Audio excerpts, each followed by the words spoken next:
Good afternoon to those who are joining us from India, and very good morning to those joining us from other parts of the world. On behalf of National Mission for Clean Ganga, I would like to welcome you for today's very important session on Arth Ganga, model for economic river people connect for sustainable river rejuvenation. Before we begin, I would like to briefly share with the audience who have joined about our organization. The National Mission for Clean Ganga is an authority under the Ministry of Jal Shakti, Government of India, and it is an implementing agency for Namami-Gange program, which is a flagship initiative of the Government of India for the conservation, protection of the Ganga River Basin. And those who are interested to know more, they may visit our website www.nmcg.nic.in. To all our esteemed speakers for the day, I would like to request you to kindly stick to the allocated time of 10 minutes because this is very critical as we look forward for the question and comments from the audience who have joined us today. To the audience, we encourage you to write your questions in the chat box so that we can reply in the organized manner. Now we will like to begin the session. At the onset, our first speaker is Shri G. Ashok Kumar, who will be giving the keynote address. He will be introducing the Arth Ganga concept and the various initiatives undertaken by the NMCG and Ministry of Jal Shakti, Government of India. Shri G. Ashok Kumar belongs to the Indian Administrative Services Telangana Cadre 1991 batch. At present, he is working as the Director General for the National Mission for Clean Ganga, Ministry of Jal Shakti, Government of India. And in the past, he had held several important positions such as Joint Secretary in the Ministry of Civil Aviation, Government of India, and Director in the Ministry of Power. He has worked extensively in the water sector. Before joining NMCG, he served as Mission Director for National Water Mission, where his inspiring work in Jal Shakti Abhiyan Catch the Rain campaign led to the sanction of over 9.5 lakh water conservation and rainwater harvesting structures all over India. This resulted him receiving the popular moniker, the Rain Man of India. He has also spearheaded several innovative initiatives such as monthly water talks and water tech talks, preparation of water budgets for all the water audit of various industrial sectors, unit and irrigation projects to improve the water use efficiency. Additionally, as the district collector in 2002, he supported the construction of over 0.14 million household toilets in schools and providing drinking water for the Hyderabad, 3 million people in Hyderabad. So over to you, Mr. G. Ashok Kumar for his keynote address. Good morning, everybody who is in Stockholm, and good afternoon to the people who have joined from India and other parts of the world. It's a great privilege to be a part of this great program, the Stockholm World Water Week. This is one of the very prestigious program of the water sector in the world, and people look forward to participate in this event. So I had the privilege also to attend it in 2004 from Hyderabad, and in 2019 physically as part of the Namami-Gange team. And last year also, Namami-Gange had participated in the session that was a virtual session. And our association with CIVI is also good because in 2019, when our stall was set up in the World Water Week, His Majesty the King and the Princess had visited and spent a lot of time with us. And when they visited India, they also came to and inaugurated one of our STP in Rishikesh. So that's the association which we have. I once again welcome all of the esteemed panelists who are all eminents in their fields to this particular interesting topic of Arth Ganga, a unique topic which is a model for economic river people connect for sustainable river rejuvenation. So I'll make a small presentation for you on that. Okay. Okay, this is the Arth Ganga. Arth Ganga, Arth means economics, and Arth Ganga is the name given by the Honorable Prime Minister himself for this particular initiative. It is a river people connect for sustainable river rejuvenation using the economic bridge. And you can see a bridge, a very famous bridge of Rishikesh in the picture. Some basics about the Ganga River Basin. You see the map of India there, and almost 11 states are part of this Ganga Basin. It accounts for about 28% of the water resources and 43% of India's population, 1.4 billion population, 43% lives on the Ganga Basin. And it accounts for 26% of the area. And there are 100 Ganga Basin cities, and it's the water, the river and its tributaries have almost 143 different freshwater species on its in it. And the Namami-Gange mission is an integrated river rejuvenation mission for the Ganga River Basin.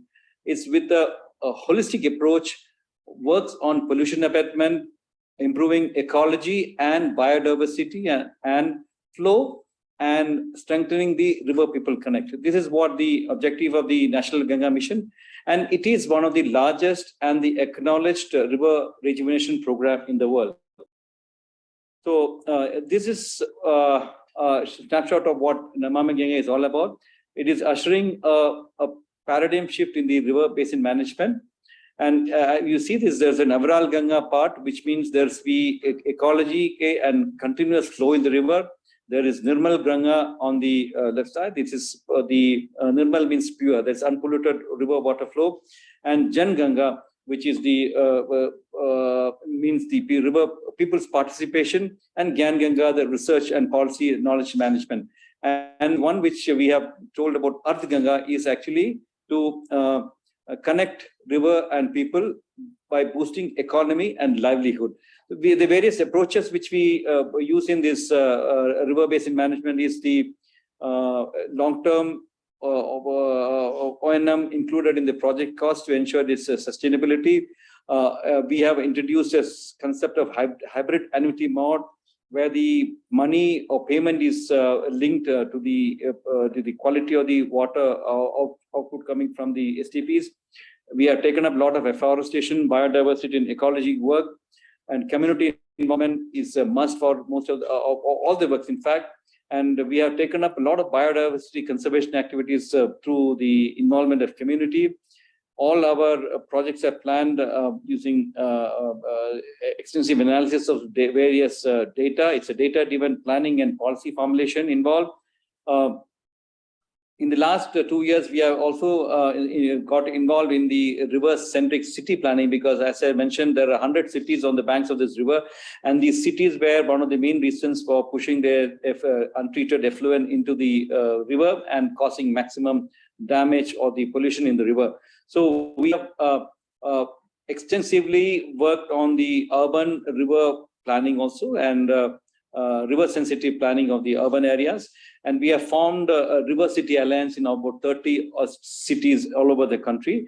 And using our platform to ensure that there is a lot of importance given to the river, and the river which flows by the side of these cities, to planning and using that as a wonderful area for tourism, recreation, and also for drinking water purposes. Now, this is the snapshot of the projects which we have done. If you notice, we have in the last line, you can see we have about 378 projects done at the cost about $4.5 billion, out of which the thrust area is on the abatement of pollution, which is in the 164 projects done at the cost about $3.2 billion US. So this is the Arth Ganga concept. It is a self-sustainable economic model based on the strengthening river people connect, symbiotic relationship between nature and society, adoption of ecologically conscious sustainable development framework.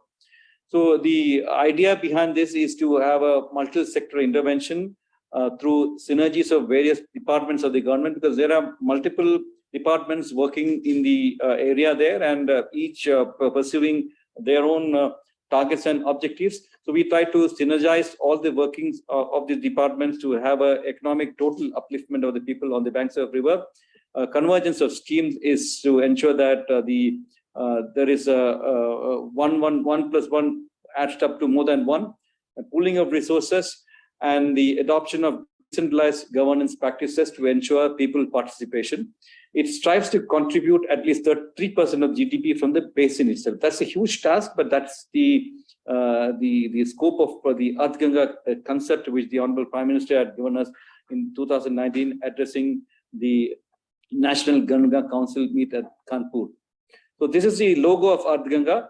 The figure in the middle is something like an R. That is the symbol of the Indian rupee, and there's a logo of Ganga, which is the symbol of God, who obstruction removal. So all these things are again combined into this logo, Arth Ganga, and the tagline also says "Banking on River Ganga" with the pun intended. So there are 6 verticals in this. The first one and the most important one is the zero budget natural farming, because we would like to have chemical free farming and zero flow of chemical fertilizers into the river water from the fields, mixing up with the rainwater. So we also would like to have farmers' income to be increased considerably, and our motto is more net income per drop. We also would like to use the Gobardhan for farmers, because there's a lot of bovine population in India area. So the cow dung of the area can be utilized for better income for the farmers, and also keeping the pollution of the river and promotion of brand Ganga. This comes under the farming aspect of it. The second one is the monetization, reuse of sludge and wastewater. So here we are trying to use the treated water from our STPs for various purposes, for revenue generation, for irrigation purposes, for industrial purposes, etc. And also plan to convert the sludge generated in the STPs to usable products like manure, pavers, and soil conditioners, etc. So the third one is vertical of the Arth Ganga is livelihood generation, because if we want to have 3% GDP coming up from this area, there should be a lot of emphasis on the livelihood generation opportunities. One of the very innovative intervention is about the Ghat Mein Haat. In Hindi, it means flea markets by the side of the river, because we have a lot of river fronts developed by Namami-Gange on various towns. So we want to use that fronts which have been developed as a entry point or connect of people and river, and we are proposing to have a flea market sort of thing in every Saturday or something, so that the people come to the river and get associated with that. At the same time, it also gives a opportunity or marketing opportunity for the people who make producers in that on the river basin. And that is why we are using for promoting the local products of Ganga cities along these riverbacks in this Ghat Mein Haat. We also are planning capacity building training programs for the various people on the Ganga basins. They are called Ganga Praharis. A presentation of that will also follow. We also can promote Ayurveda and medicinal plantations, and also the employment generation associated with it. Also, we have tied up with the industry departments to handle the freight movement along the Ganga using barge. So these are some of the livelihood opportunities. And public participation, of course, is one of the cornerstone of our activity. We want increased public participation and for sustainability as well.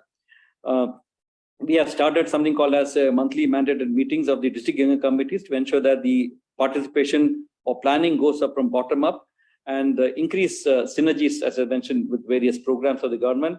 And the cultural and tourism, heritage tourism, very important activities, because it's a multiplier, because it also adds the value of the people, income of the people on the basin through various skilled and less skilled activities like guides and support system for the hotels in this area, etc., based on responsible tourism, ecologically sensitive, but very importantly, looking at various products we can offer in those areas.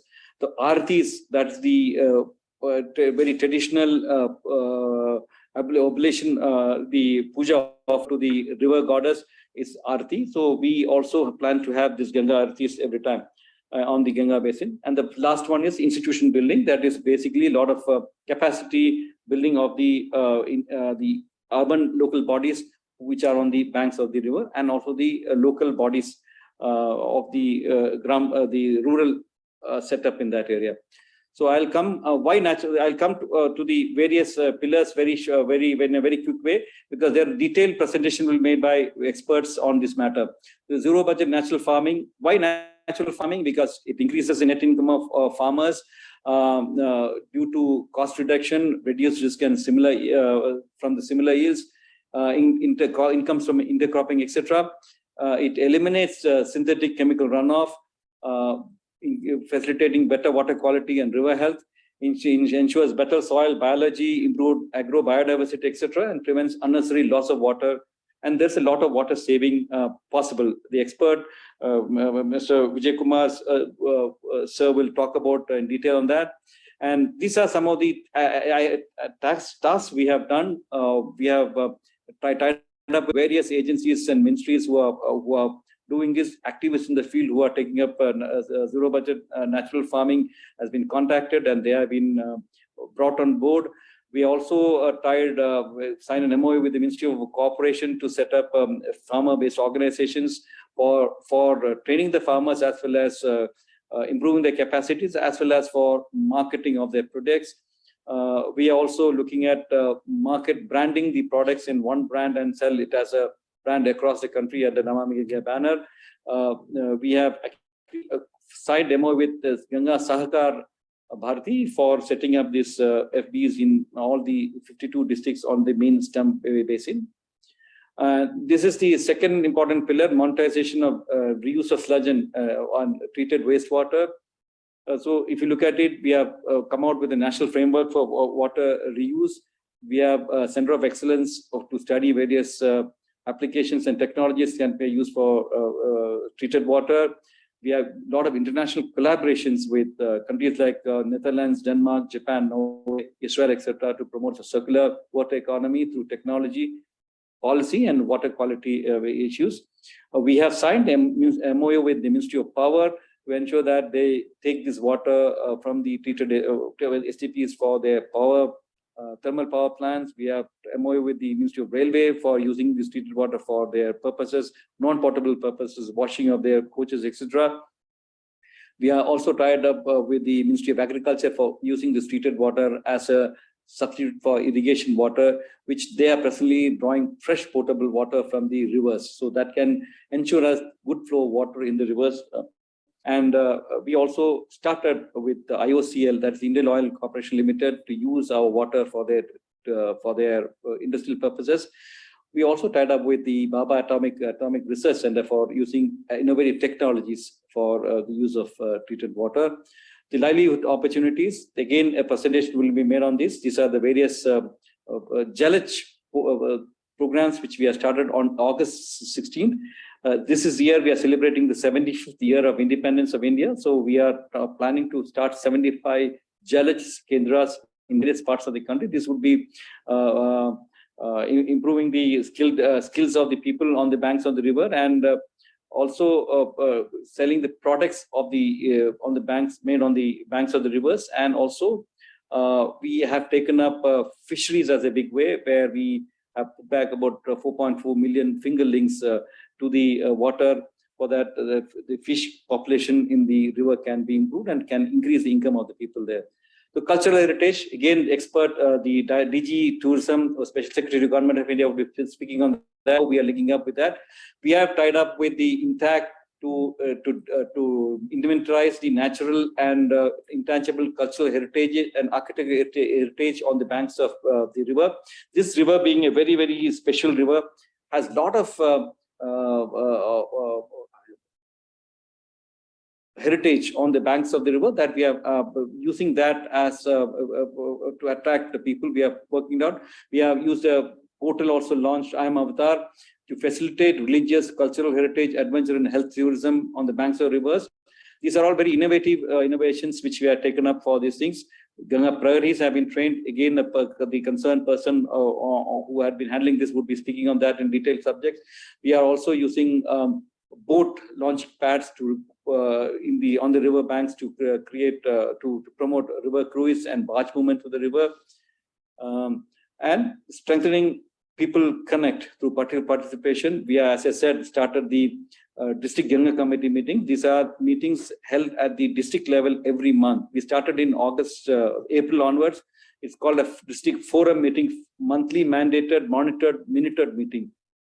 This was launched on April 2022, and all the last 5-6 months we had regular meetings of these Ganga committees, which is a very, very successful intervention to get people participation.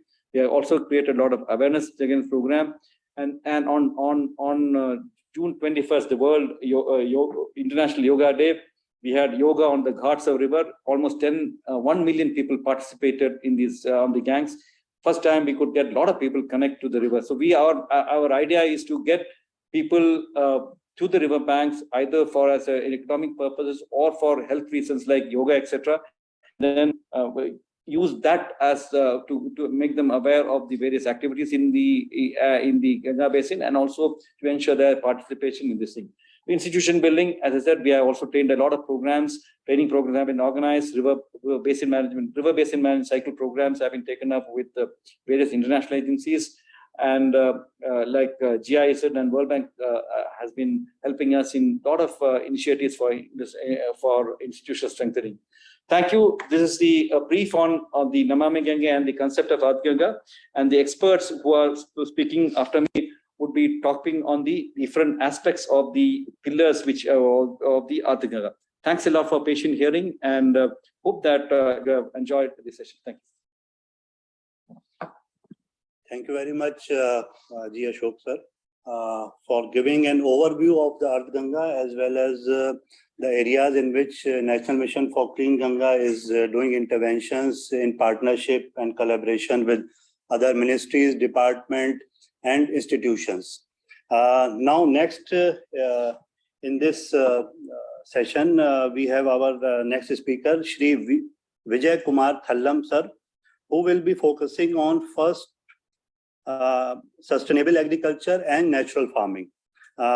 He is as Vice Chairman of Raitu Sadhikara Samstha, a government corporation for farmers' empowerment, and ex officio Special Chief Secretary to Government on Natural Farming, Agriculture and Cooperation Department, Government of AP.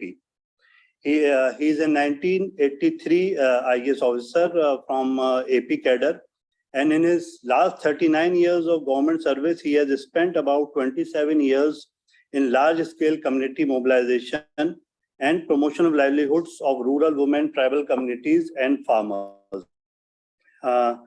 He spent a record 10 years, 2000 to 2010, as CEO of Society for Elimination of Rural Poverty in Andhra Pradesh. Apart from that, he has worked on self-help groups, and he has also been Mission Director of the National Rural Livelihood Mission, Government of India. Now he returned back into his AP cadre, and he has been leading the climate resilient AP community managed natural farming, also known as zero budget farming. So over to you, sir, for your views on natural farming and zero budget farming. Thank you. Thank you very much.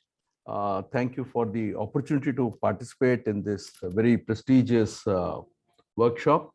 So as Ashok mentioned, I will be talking about the role of natural farming as part of Arth Ganga.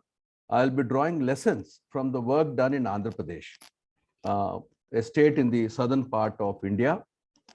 So Andhra Pradesh community managed natural farming started in 2016. Our vision is that by 2031, all 6 million farmers in the state and their entire farmland of 6 million hectares should be chemical free. It's a very ambitious mission, but we are geared to that. So I'll try to first say what is natural farming, what kind of experiences we have had on ground, especially role of farmers, women, women's collectives. And then I'll go into why it is important to adopt natural farming for clean Ganga, for water conservation, and also for drought proofing. So in terms of what is natural farming, it is farming in harmony with nature for people and for the planet. It's also a solution for the multiple emergencies, including the most important one, the climate emergency. Now, these are the principles of natural farming which are applicable across the world, but there are certain practices which are unique to India. So the most important principles are the soil should be covered with diverse crops throughout the year. It's also called the living root principle. And also keep the soil covered with crop residues, organic residues, very little disturbance of soils, integration of integrating animals into farming, then use of the biostimulants as necessary catalysts. These are made from cow dung, cow urine. Ashok mentioned about it, the importance of the bovine population. And pest management is not through using chemicals, but through botanical formulations. We also advocate use of indigenous seeds and a very clear no to synthetic fertilizers, pesticides, herbicides, and weedicides. Just take through different practices. Principles are more or less common across the world, but the practices are unique, and India has certain advantages in this. So the first principle is to keep the ground covered, not monocrop, but diverse crop. And there should be 365 days of crop cover. The second one, this is a microbial coating of the seeds. This is also called Bijamrita. So as you can see, cow dung, cow urine, lime, fermented, and with a bit of soil. So seeds are coated with this. This is a soil amendment before the sowing of the seed. It's again made from cow dung, cow urine, a bit of soil, fermented for 5 days. This is a liquid inoculum made from cow dung, cow urine. This is sprayed. It's fermented. So it's sprayed on the crops and also used as root application. And you can see here botanical pesticides. So these are the different practices in natural farming. And when it comes to what we have achieved on ground over the last 6 years, starting with 40,000 farmers, today we have crossed 630,000 farmers. That means around 12% of farmers in the state are covered. That means it's not theory, it can be taken to all the farmers in the state and across the country. And we are not providing any cash incentives during transition. And also we do not make any promises of market premia after transition. This is funded by the government programs and also supported by philanthropy. And at present, it's the largest natural farming in the country in terms of farmers enrolled. Now, how is it taken forward? It's not just a technical program. There is a government support. So we call the 6 pillars of this. So government support is critical for advocacy, resources, and for implementation. The knowledge that is being taken to farmers is based on both the traditional knowledge and also best research, current research across the world and within the country around natural farming, agroecology, regenerative agriculture. This is actually the future. But of course, there are challenges in terms of mindset of farmers and investor interests. Now, on ground, the most important, 2 important facilitators are the women self-help groups and their networks, the social capital that's built in our state and also across the country. And the most important person is the champion farmer, human capital. Farmer to farmer dissemination of this knowledge is important. Then the institutional hand-holding, we call them facilitating organizations and collaborations. So these 6 pillars must move together. And the impacts are enormous. We are seeing reduction in costs. Yields are stable, increase after some time. but the net incomes are positive from year one. So this is our experience. We also see we are also improving household nutrition improvement through homestead gardens, and we see tremendous impact on biodiversity. The earthworm populations has increased. We have more birds and bees. So by following these universal principles, what is the impact on water? So I'll spend the remaining time on that. So we are putting more carbon into the soil. Water holding capacity is increased. These fungal hyphae are able to filter these various nutrients in the soil, and we have created a beautiful soil structure. So 50 to 60% of soil is air once you do natural farming properly, which means you have better water infiltration, greater water holding capacity. And one very remarkable breakthrough that we achieved was through natural farming, we are able to enable harnessing of water vapor from the air for irrigation of crops. So I will not go into this. We are conducting experiments, but the most important thing is water in the air is up to 50,000 parts per million. It's like 10 rivers of water are flying in the air, and it's only through natural farming or agroecology we are able to harness this water from the air. And this has huge implications. And after the experiments done in 2018-19, we are taking it to about 1 million farmers this year. But we are still going into the science. Now, in terms of water conservation, enabling clean rivers, because no synthetic chemicals are poured in the soil, and greater soil carbon and soil biology also filter and hold the impurities. So it's clean water getting into the river, but also enhances the safety of reservoirs because of reduced runoffs, reduction in crop water requirement. We can expand the existing irrigation capacities. We can reduce the depletion of groundwater. It improves resilience to floods. And most important for us in, where a lot of rain-fed agriculture is there, we are seeing drought proofing, restoration of degraded lands, saline lands, and finally it increases cropping intensity. For me, the most important factor is by 365 days green cover, natural farming enables cooling of the planet. This is some photographs of resilience to floods. This is a reduction in water consumption. We are seeing around 50% reduction in water consumption or crop water requirement through natural farming. And this is the almost like a miracle. 365 days green cover in semi-arid areas. Rain-fed farmers are taking 3 crops. This is actually a photograph taken in May when you don't expect any crop.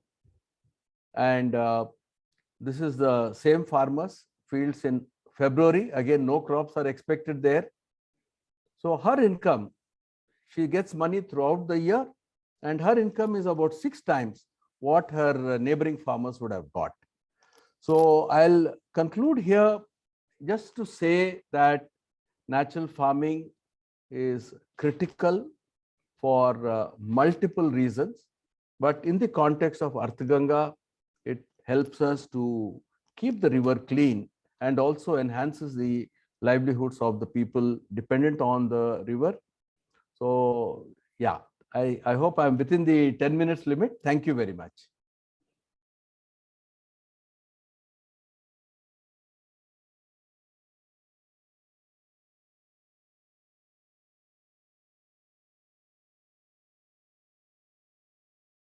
Oh, can't hear you, you're muted, I think.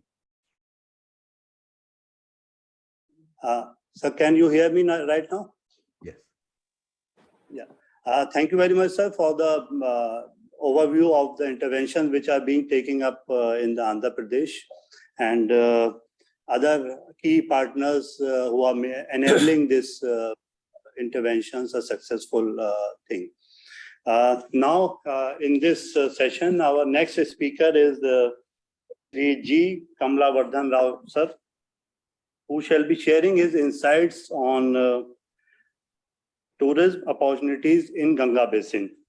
He is an IAS officer from 1990 batch from Kerala cadre, and He has also served as Secretary Kerala Tourism in 2014-16, Director Culture, Government of India, in a span of about 3 decades.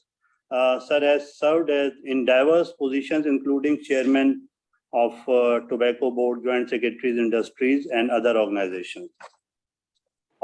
Presently, he is holding the post of CMD and India Tourism Development Corporation, the additional charge of Director General Tourism, Government of India. Over to you, sir. Thank you so much. Thank you very much. Good afternoon, everybody. Sri G. Ashok Kumar Ji, Director General, National Mission for Clean Ganga, Professor Ruchi Badola, Sri Acharya Balakrishna, Sri Vijay Kumar sir, and ladies and gentlemen, I don't have a formal presentation to make in today's program, but certainly I have many things to share with you as far as tourism and cultural heritage of the cities and the villages and the other places on the river Ganges is concerned. Well, I was going through some of the important articles yesterday on river systems in Europe. It was very disturbing that I have seen that many of the rivers in Europe are getting dried up, causing drinking water problem and also causing future power failures. Already Europe is witnessing power failures due to scarcity of water and electricity production. River system, river water system is always very important. It's a civilizational aspect for us. If you take India, which has got 32 lakh square kilometers of land, which is the 7th largest in the world, we have the maximum number of rivers compared to any other country in the world. We have Himalayan Karakoram range, we have Vindhya ranges, we have Western Ghats, and perennial river systems, which are 10 notified perennial river systems like Indus River System, Brahmaputra, Ganges, Yamuna, Godavari, Krishna, Mahanadi, so on. They're all perennial rivers, and it ranges from 3,000 kilometers, Indus River System, then Brahmaputra 2,900 kilometers, Ganges 2,500 kilometers. So everything is above 1,000 kilometers, though it is 3,000 kilometers, but the span in India is only 1,001 kilometers in this, and Brahmaputra also are around 1,000 kilometers in India. So these river systems paved the way for the establishment of many cities which are historical and civilizational, such as you have Allahabad and Ayodhya on Sarayu River, Badrinath, Ahmedabad, Sabarmati River, in Hyderabad, on the banks of Musi River, Cuttack on the rivers of on the banks of Mahanadi, Gauhati on the banks of Brahmaputra, Jabalpur on the banks of Narmada, so on. So these are the places, Kanpur, Patna, Haridwar, Varanasi on Ganges. So Ganges, River Ganga, coming to River Ganga, it is not just a river system. It is not just river basin for Indians. As far as Indian mythology is concerned, Ganges is highly holy place for us, and which is going back to our Indian mythology. Whether it is Mahabharata and Ramayana, we see Ganga as a goddess. And the kind of activities which have emerged there, right from Gangotri, Gomukh, these are the places where the tourism emanates. People who want to go to Om Parvat, right from Gangotri, they go to different places in Kedarnath, in Badrinath. So all these places in Uttarakhand and the places in Uttar Pradesh, they all form historical places as well as tourism places. So how is tourism getting developed in these areas? As Mr. Ashok Kumar has rightly pointed out, that it is a holistic approach that Government of India has taken up, and tourism is one of the aspects which is planning to intervene through various schemes and the projects by providing employment to the local people there. So one is that infrastructure development. All the infrastructure activities, while paving the way, roads, NHAI, through MORTH, Ministry of Roads and Transport and Highways, and the local governments, both in Uttarakhand, in Uttar Pradesh, and in Bihar, and other places. Infrastructure development is one thing which is taken up in a very big way, and the kind of amount which is spent is into millions of dollars. Connectivity is another serious problem as far as visiting these places are concerned, which are well known for cultural, rich in culture and heritage. So Varanasi, which is culturally very important for Indians throughout the world, they come here because of their various ceremonies, various rituals, which are culturally entwined in their in the lifestyle. So they come here. So connectivity becomes very important in Uttarakhand and other places. So through railway connections and air connectivity is being improved with the active involvement of Ministry of Civil Aviation as well as the Ministry of Tourism. So then comes to accommodation. The number of hotels are increasing on the banks of Ganga in Uttarakhand and in Uttarakashi, in Varanasi and other places. So what kind of hotels which are coming up there? Are we ready to go for 5-star hotels, or are we ready for, we should go only for small size hotels since it is ecologically highly sensitive areas, because rivers have to be protected well. If you see that, the kind of cultivation which is happening there, agriculture income which is going there, as per global report says that in 1950s, the global irrigation area was 140 million hectares. Now it is just doubled. By 2000, 280 million hectares came under irrigation, particularly on the banks of the rivers. So this is really alarming. We have to protect our river banking systems by judiciously intervening there for whether it is irrigation or any kind of economic activity which includes this hotel development or other infrastructure development. So Ministry of Tourism is well aware of the ecological sensitivity of River Ganges and nearby places. So we would like to concentrate more on homestays. What happens when we go for homestays? One is that you are taking care of the ecological balance there by intervening in appropriate through raw materials there in the construction of the houses there, and secondly, you are providing employment to the local people there. Women empowerment is very, very important in the overall economy, and the younger generation youth employment is also very important in places like Srinagar, in Pahalgaon, and other places. Generally, it is youth employment which is very essential for growth of entire economy. So we are planning to concentrate on the growth of homestays with active involvement of the women in Uttarakhand and other places on the banks of rivers. And there comes to the service sectors. The service sector is also emerging in a big way. We are having now, these cities have emerged as international cities. Varanasi, Kanpur, all these places have emerged in international cities, Bodh Gaya, in Patna. Everything is international. So international flow is coming in a very big way.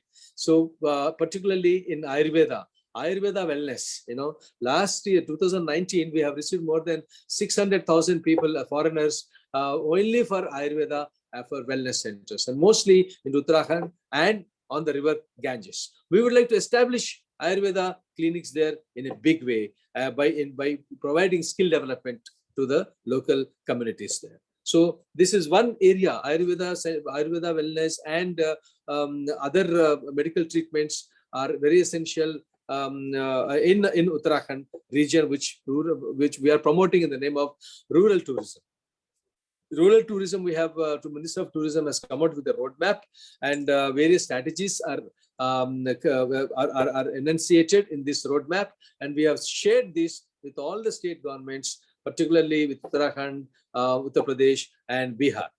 Then another important area which can give a lot of employment to these culturally rich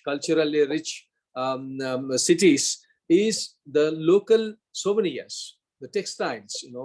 Varanasi is known for its silk material, and various artifacts and souvenirs can be developed, can be made into major small-scale industries. We are having international conferences coming up there as MICE tourism is getting developed in India, and the cities on Ganges. We are having G20 in future next December. India is taking the presidency of G20. We are up to the next year, October. So we have drafted various plans of involving the local population there and providing them adequate training for preparing souvenirs to cater to the needs of these future to the G20 foreign delegates. More than 12,000 delegates are going to be here, and we would like to showcase India and Indian cultural heritage, Indian richness to the foreigners. So these are the areas which I wanted to speak about the women empowerment and all, and we would like to take it forward in a very big way, as Mr. Ashok Kumar has mentioned, that 3% of the GDP. This is very laudable and achievable, which is an achievable targets which he has set for himself, for the ministry, and it is for all of us that every department, if they contribute their little bit to the maximum, we will certainly achieve the target of 3% of the GDP to be produced from the economy which is getting generated in and around River Ganges. Thank you so much for giving me this opportunities. Namaskar, Jai Hind. Thank you very much, sir, for giving the tourism opportunities in the Ganga River Basin.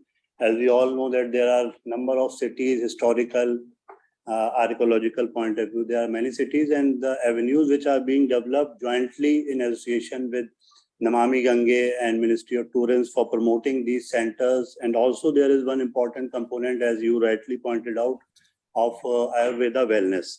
So with this, now we will move to our next speaker, Dr. Acharya Balakrishan ji. He is the founder and secretary of Patanjali Trust, Patanjali Research, and chairman and managing director of Patanjali Ayurveda. All of these are leading organizations in India for revival of indigenous knowledge for the complete well-being of human beings. He is one of the most renowned and pioneers in the field of Ayurvedic science and a source of inspiration for traditional medicine practitioners. He is the author of more than 200 books with 21 patent rights.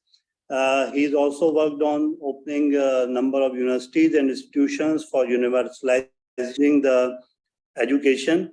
And they are also working for increasing the agricultural productivity by promoting organic pesticides. Over to you, Acharya ji. जी,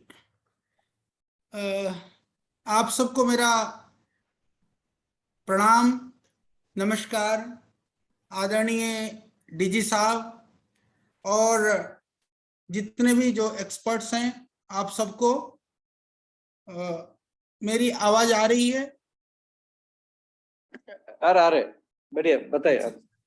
जी जी, आपको सबको मेरा प्रणाम। और ये एक बहुत ही महत्वपूर्ण विषय को लेकर के आज जो आप चर्चा कर रहे हैं, इसका जो प्रभाव है वो देश और दुनिया के लिए ये बहुत ज़्यादा जरूरी है।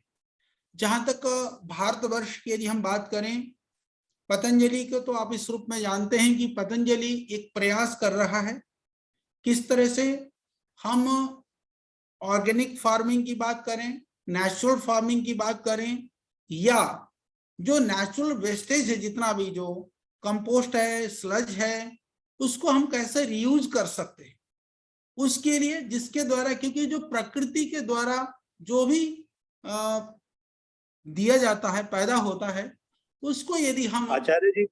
आचार्य जी आप अपना कैमरा ऑन कर सकते हैं? मेरा कैमरा ऑन है, आपके यहाँ से ही कुछ है गड़बड़, आपके यहाँ से ब्लॉक है, सॉरी, वहां से करवा लीजिए। ठीक ठीक जी। तो यदि हम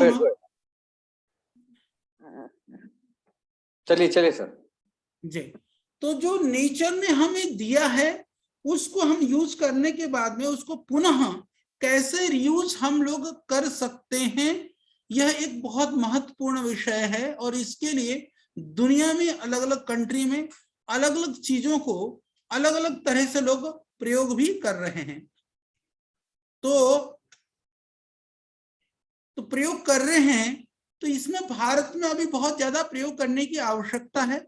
मैं जो निवेदन, जो रिक्वेस्ट करना चाहता था, यही है कि हम सब जानते हैं कि जो चाहे वो इंडस्ट्रियल वेस्ट है, चाहे वह हाउस होल्ड के जितना भी जो हम लोग निकलता है, वेस्टेज निकलता है, वह मुश्किल से 20% से लेकर के 30% के बीच में हम लोग प्रोसेस कर पा रहे हैं। क्या इसका कोई और उपाय हो सकता है क्या हम ज्यादा इसका प्रयोग कर सकते हैं क्या? मेरा निवेदन यह है कि जितना भी जो स्लज निकलता है उस स्लज को यदि हम प्रोसेस कर देते हैं तो वो खेतों के लिए रीयूज हो सकता है।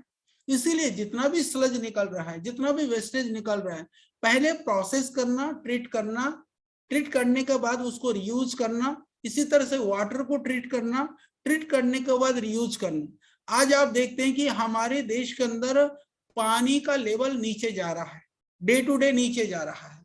तो उसके लिए जो हम लोग वेस्टेज वाटर है, यदि जैसे नहर आज हम पाइप के द्वारा या हम कैनाल नहर बना करके उस पानी का प्रयोग खेतों में यदि 100% करवाना शुरू कर दें, तो मैं मानता हूं कि जो ग्राउंड वाटर जो हम लोग वेस्टेज कर रहे हैं, जो पीने की पानी की न्यूनता है, ठीक है, हम जो सीवरेज वाटर है ट्रीट होने के बाद में भी शहरों में तो कहीं कहीं पर प्रयोग होता है पीने के लिए, पर जिस एरिया में ज्यादा जमीन है, शहरों के बाहर जो जमीन है, वहां पर हम उसको कैनाल के थ्रू ले जा करके यदि सिंचाई के लिए प्रयोग कर देते हैं, और ये कंपलसरी कर दिया जाता है कि ग्राउंड वाटर की जगह पर, जैसे हम लोगों ने रेन वाटर हार्वेस्ट के लिए बात की है, इसी तरह से स्लज के लिए हम लोग जो सीवरेज के वाटर के लिए यदि इस बात को करते हैं तो ये एक पूरा समाधान हो सकता है। और दूसरी चीज,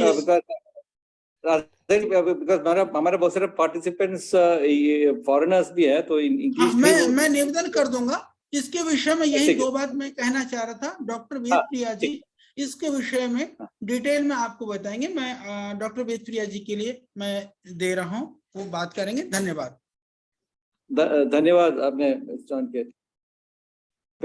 वेद जी अपने 5 मिनट में बता।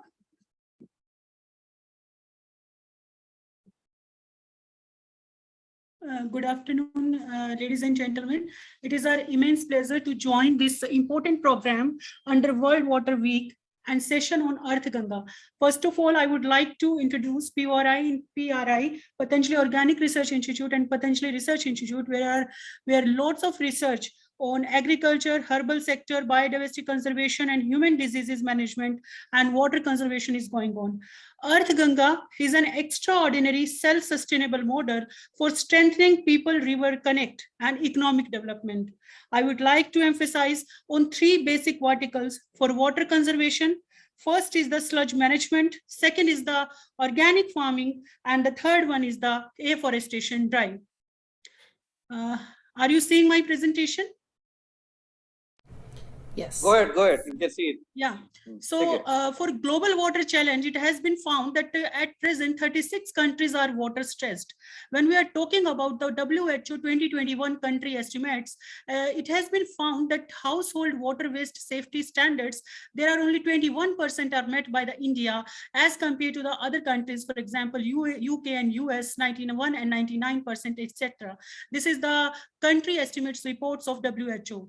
In this case, sludge management is also a rising issue because total 72,000 MLD sewage generated every day in India and only 20,000 MLD is treated, and approximately 12,000 MLD is from sewage is generated from the Ganga Basin area. We have also seen that some of the reports of the Europe region, we have found that most of the sludge are used for the agriculture purpose, but some of them are untreated ones, and there are several disformities, or you can say there are several harms to the crops and the other agriculture practices.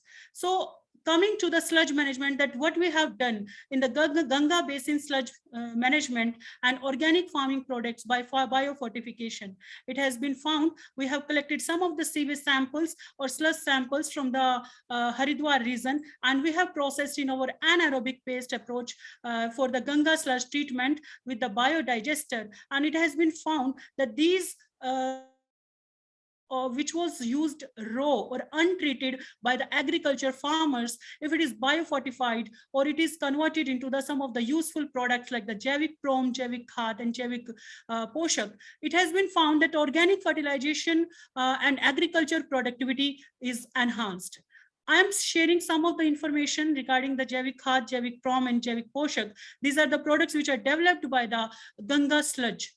These are the exciting results. It's a permanent solution for the sludge management. You can see there is a NPK parameters in the Ganga sludge organic products. You can see the effect of application of different fertilizer on the micronutrient status of the soil. In fact, the moisture content of the soil is also get enhanced by using the Ganga sludge-based organic products. In fact, we have also tested the germination percentage in the tomato, and we have found sound results. It has been found that these Ganga sludge products are having high organic content as compared to the normal products or normal sewage sludge processed products. In fact, the nitrogenous contents in the good farming microbes are very high in number.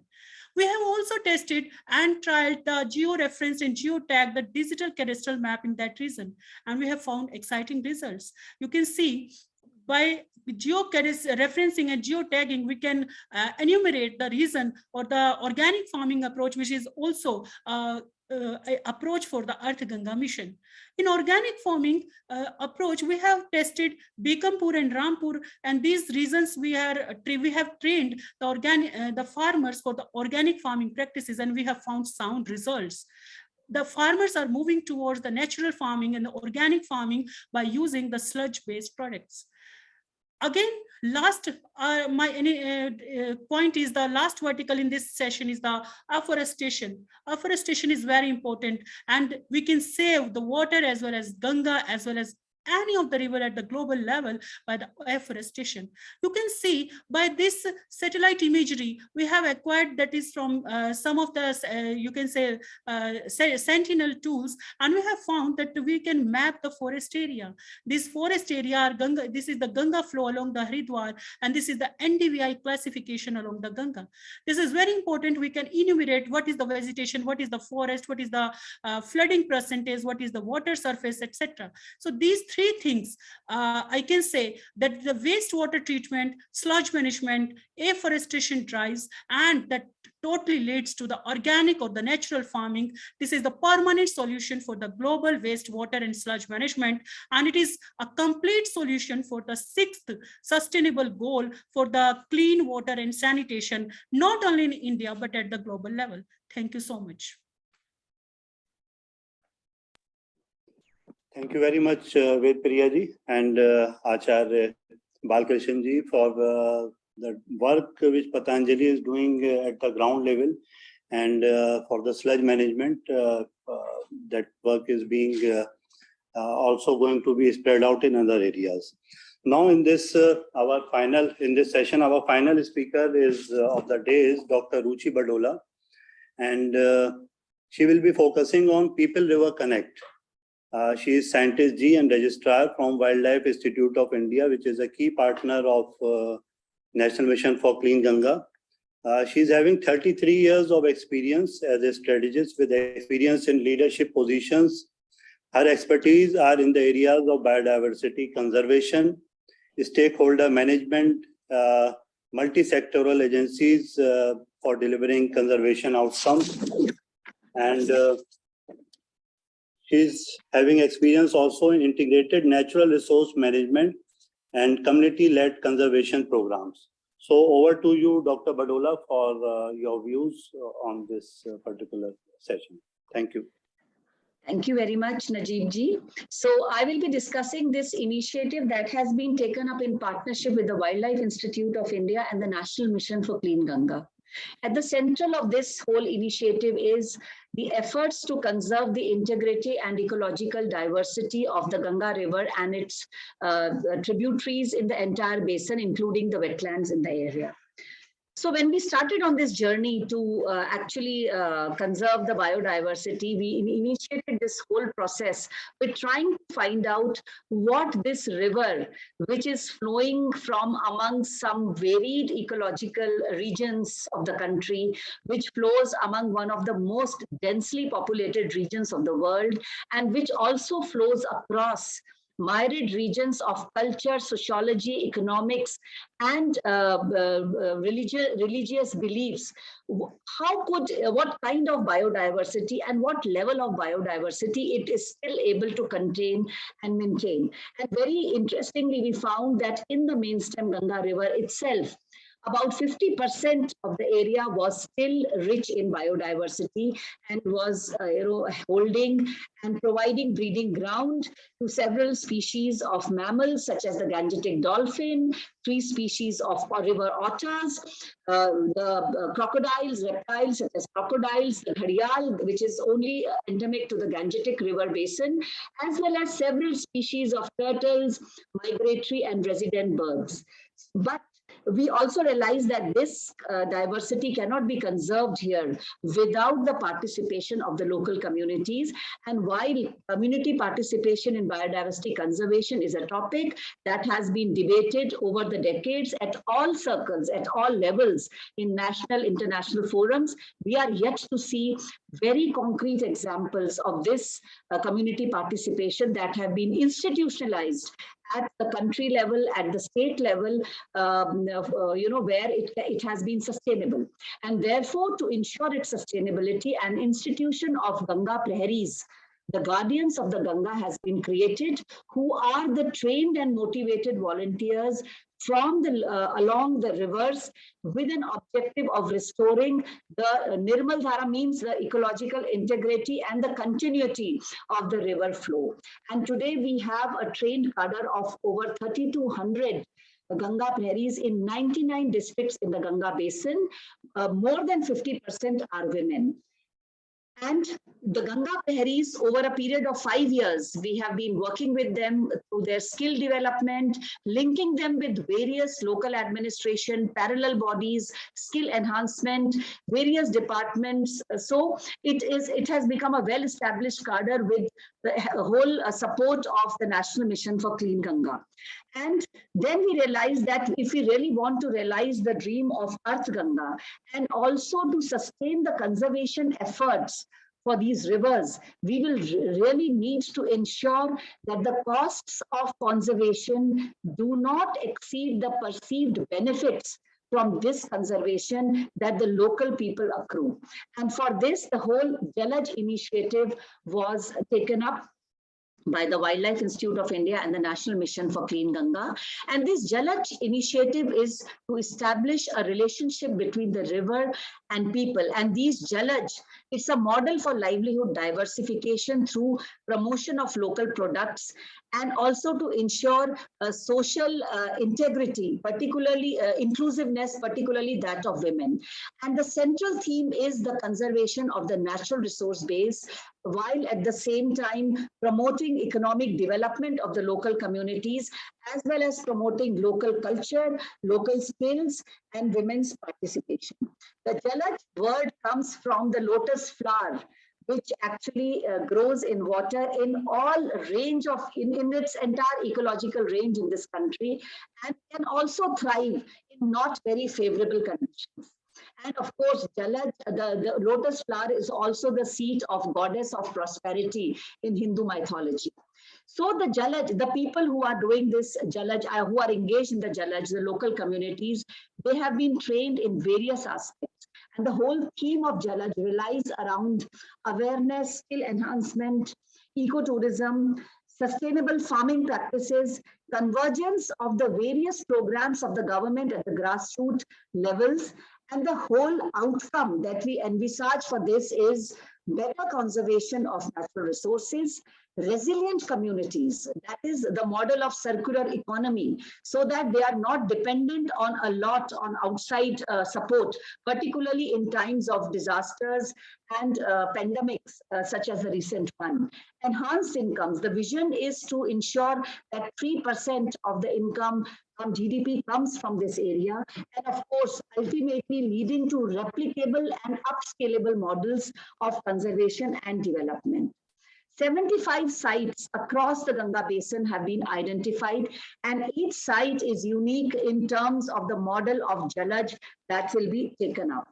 The Jalaj models could be in terms of could be actually having a central theme of ecotourism, which could be, the small boats where the local fishermen who were once actually consuming or, having a destructive use of biodiversity will actually now be earning income from the non-tangible benefits such as bird watching, dolphin watching, or other biodiversity watching.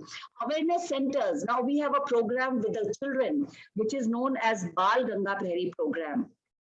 It could be destination weddings in terms of sustainability. Weddings in India is something in which a lot of money is spent, a lot of waste is generated. But we are creating models where it will happen in a very, very sustainable manner, and the incomes would go to the local people.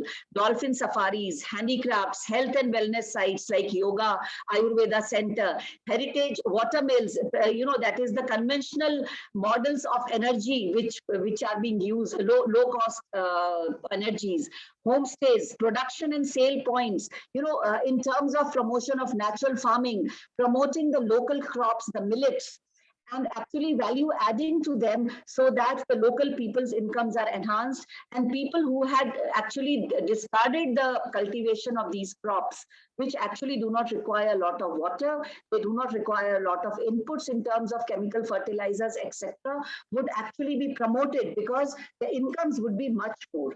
And a large number of activities have been identified which would be done on these Jalaj. 26 Jalaj have been inaugurated by an honorable minister across the Ganga Basin on the banks of the Ganga River as well as its tributaries. And these are some of the different models of Jalaj which could be used. So it could be in the Himalayas, in the hills, or it could be at the point in the mangrove areas where the river joins the ocean. And each Jalaj has a unique name depending on where it is located and what is its central theme. So just to show you that, for example, our first Jalaj is known as Ali. Ali is the Hindi word for friends. And it means because it is located at a point where the river Ganga originates. So it is supposed to be her parents' house. So her friends, the women of that region, are actually actually part of this Jalaj, where they will be promoting natural farming. They will be going into the traditional skills and traditional crops and are producing products which will be sold through this. Then we have another one as the Ganga enters the plains. Please summarize in next 1 minute, please. Right.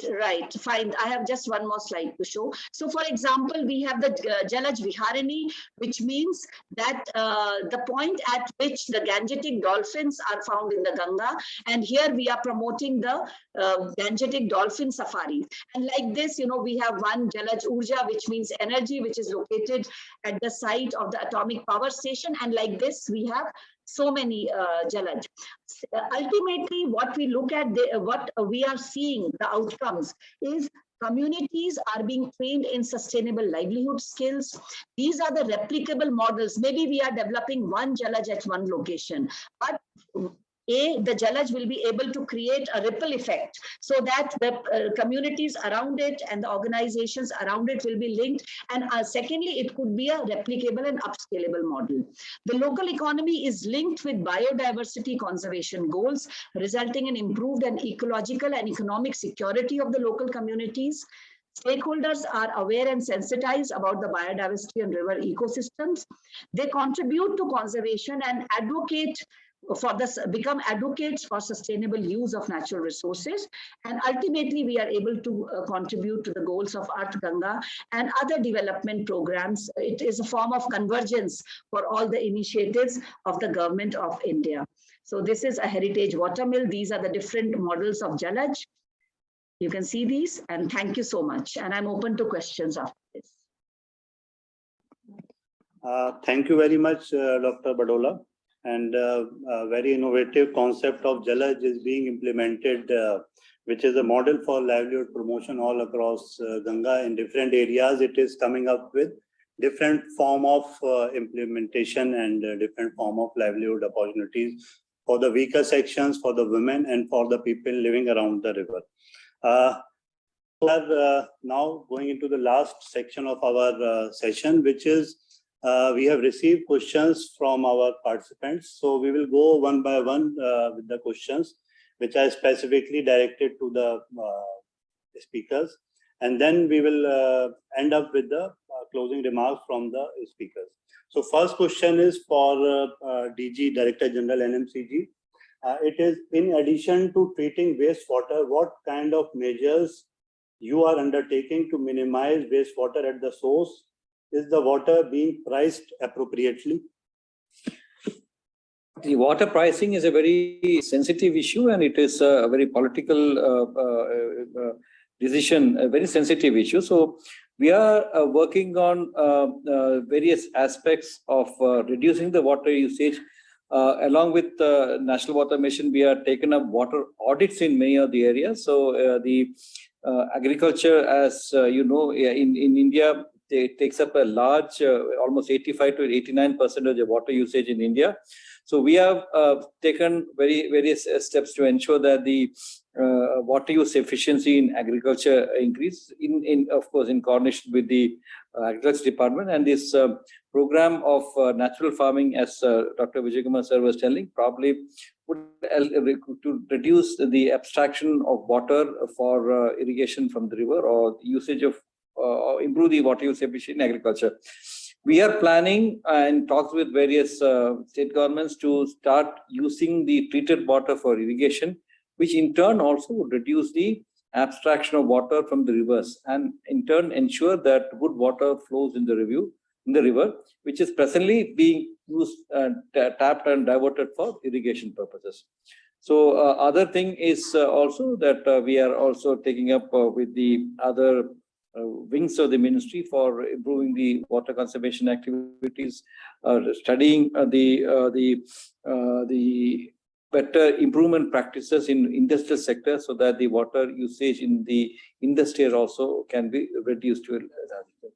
So our we strictly follow that 3+2R regime, that it's a reduce, recycle, and reuse of water, plus rejuvenation of river.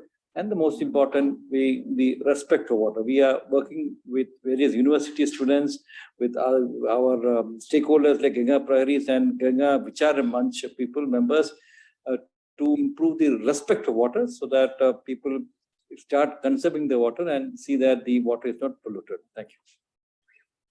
Next.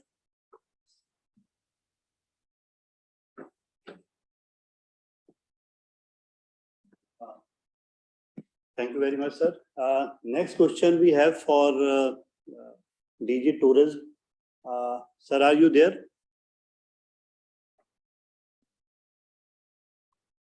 We can't hear from him.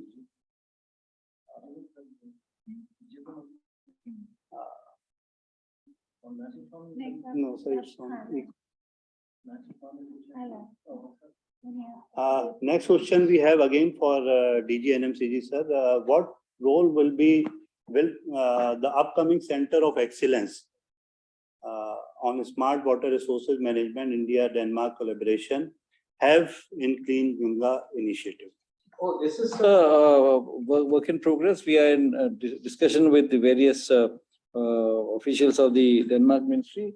We are looking at getting good technologies for reducing the water use in various sectors, and also different sectors for improving the water treatment facilities in the country.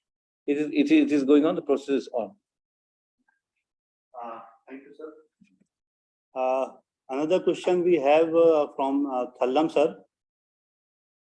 What further activities or interventions can be undertaken to promote natural farming in the basin?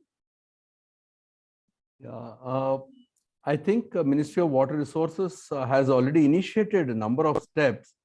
The state governments are being activated. There are some very good lessons from large-scale work happening in Andhra Pradesh, Himachal, and Gujarat. And there's a very good network of women self-help groups across the country. So the situation is very favorable for taking up natural farming. And across the river basin, because we have both floods and droughts, so it is very essential that the 10 kilometers, 5 kilometers on either side. So it has to be done on a mission mode. That is my, so there is a need for a sense of urgency in doing this work. And it can be done. From the Namami-Gange side, sir, we have been in touch with all the experts like you who are doing a lot of work in the field, and we are organizing farmers meetings because we have farmer-based organizations are being formed on the basin of river banks, as well as we are planning a series of meetings, capacity building meetings and awareness generation meeting on natural farming aspects. Shibir, we are planning to have shibirs with the farmers. Other day, we had taken about 30 farmers to Pune, to Shirdi, sorry, with the Subhash Palekkarji's team. So we have now planning in the next 3 months a series of workshops and shibirs on the main cities on the Ganga Basin, mainly in UP and Uttarakhand, with the help of the state government and the state agriculture department, and facilitated and probably taken up by these natural farming experts. Thank you.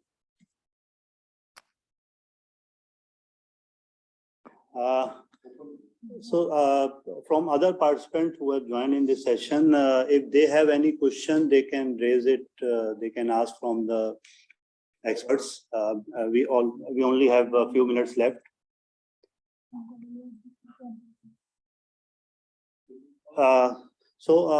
I think there are no questions from the other participants. So I will request all the eminent speakers to give their closing remarks so that we can, after that, we can close our session. Over to Sir Vijay, sir. Thank you. I just want to say that we are in a climate emergency, and natural farming is a very important solution to this problem, both for the people's livelihoods and health of people, and especially for the environment, better soil, better water, greater biodiversity, pollution control. It's a win-win-win on many counts. And coming to the water side, water cycle, waterfront, India is a highly water-stressed country, and we have recurring problems of floods and droughts, and their intensity is going to increase over time. So natural farming will enable us to cope with both floods and droughts, and it needs to be taken up on a very large scale in a mission mode, and with people's participation, women's participation. The technology is available. It is very people friendly. At the same time, we realize it's a slow process. So it's not a sprint, it's a marathon. But we have to, set aside that time and resources and take it forward. Thank you.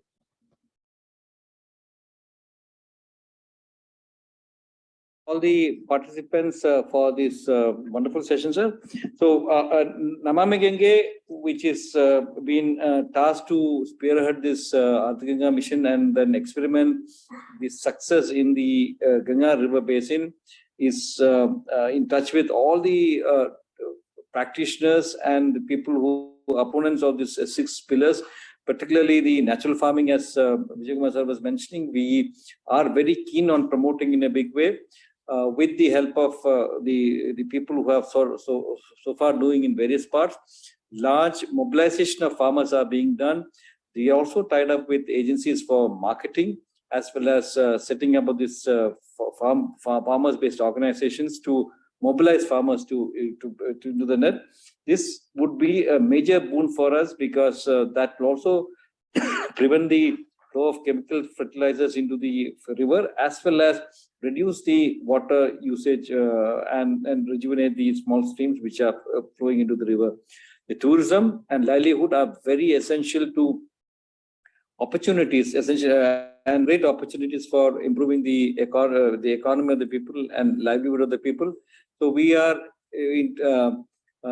planning to push through in a big way the Jalish model of 75 as a part of the Azadi Ka Amar Mahotsav program, but much more are in store, because a lot of opportunities in whether it is mythological tourism of Ramayana and Mahabharatam, or exploring the traditional trekking routes on the in the Uttarakhand Himalayas, or the historical sites on various parts of on the Ganga Basin, because a lot of Indian history also has happened here. The War of Independence, First War of Independence, and the many heroes of freedom struggle have come out from the Ganga Basin. So we are trying to focus and then bring them out. There are many historical locations like Nalanda University and other things also on the banks of rivers. So we are also trying to promote that. There are historical forts and battle sites on the banks of the river. All these are being identified and then try to push through. Religious tourism in a big way for taking people from various classes on a digital platform also to do the pujas on the ghats, which are very, very closely associated with the Hindu religion. So we are in a way moving more from the cement and concrete sewage treatment plants to more involving people to ensure that naturally the river is cleaned, and also the people get connect to the river in a big way to maintain the sustainability. Thank you. Thank you very much, G. Ashok sir. Now it's time to wrap up the session, and I would like to thank all the eminent speakers for giving a knowledgeable presentations and discussion. And I would also like to thank all the participants who have joined in for this session, and also CV for hosting this session. Thank you very much.